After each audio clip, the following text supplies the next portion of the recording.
ఇప్పుడు ప్రభుత్వం కొత్తగా ఇచ్చేది ఏం లేదండి. గత ప్రభుత్వంలో మరి జగన్మోహన్ రెడ్డి గారు బూటు బెల్టు మరి బెంచెస్ అయితేనేమి, లేకపోతే ఆ చర్చ గుడి నాడు నేడు పేరుతో బడులు అయితేనేమి మరి అన్నీ ఆధునీకరించారు.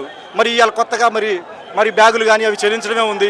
గత ప్రభుత్వం చేసింది కదా, గత ప్రభుత్వాన్ని చేసిన దాన్ని వాళ్ళు కొనసాగిస్తూ ఉన్నారు. కానీ గతంలో కన్నా మేము వచ్చాక విద్యా వ్యవస్థ బాగుపడింది, జగన్మోహన్ రెడ్డి విద్యా వ్యవస్థ నాశనం చేశాడు అంటారు.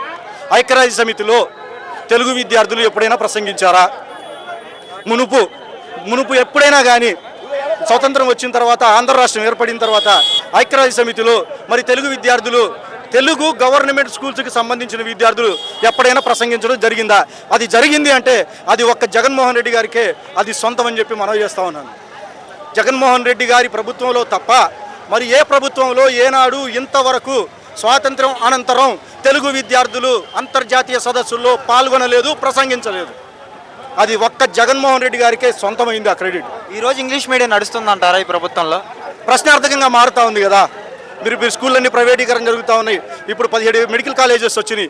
17 మెడికల్ కాలేజెస్ వస్తే ఇప్పుడు ఒక గుంటూరు ప్రభుత్వ ఆసుపత్రి కొన్ని లక్షల మందికి సహాయం చేయగలిగితే మరి 17 మెడికల్ కాలేజీలు అంటే ఇంకా ఏ రకంగా సహాయం చేయగలుగుతాయి? ఎన్ని లక్షల మంది వారు వైద్యం పొందుకుంటారు?